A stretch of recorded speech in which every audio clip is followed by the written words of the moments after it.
College बना, तब इन्होंने ये फैसला किया कि मैं सिख धर्म के मानने वाले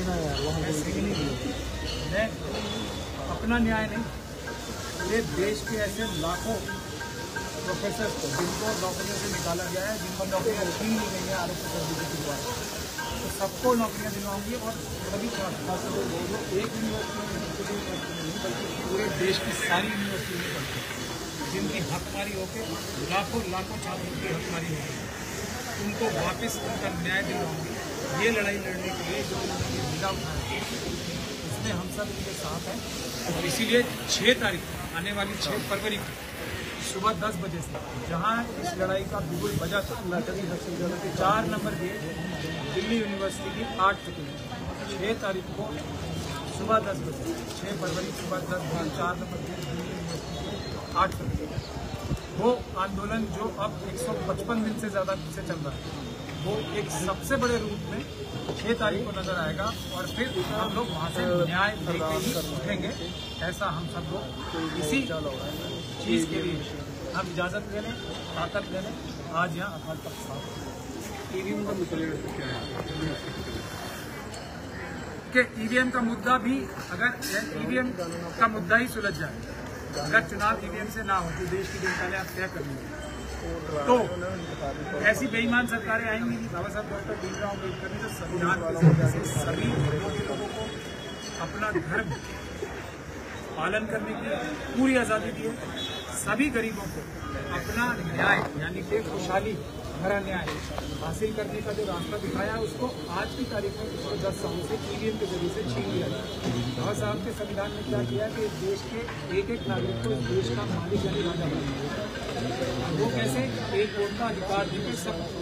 अब अगर ये एक वोट का अधिकार ही छीन लिया जाए और धोखाधड़ी से राजा जो है धोखाधड़ी से हथिया लेगा राजा की गद्दी जनता से छीन के, तो आप समझ सकते हैं सबका जो खालिस न्याय का जो कॉन्सेप्ट हमारे संविधान में दिया है सबके, वो तो चला जाएगा ना। और धोखेबाज कब्जा कर लेने भारत की गद्दी, ऐसा भारत देश की जनता नहीं होने देगी। चुनाव सिर्फ और सिर्फ पेपर बैलेट से होंगे, ऐसा देश की जनता ने ठान लिया है।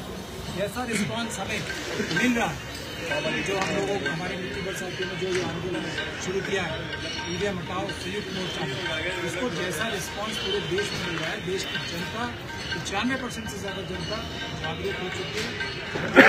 ईवीएम से चुनाव नहीं होने देगी, पेपर बैलेट से चुनाव होंगे। उसके लिए हर एक रिटर्निंग ऑफिसर, जहाँ भी लोकसभा का चुनाव होने के रिटर्निंग ऑफिसर्स बैठते हैं, वो डीएम होते हैं या कलेक्टर होते हैं, उनके सबके ऑफिस के बाहर प्रोटेस्ट लगाए जाएंगे, जैसा परमानेंट।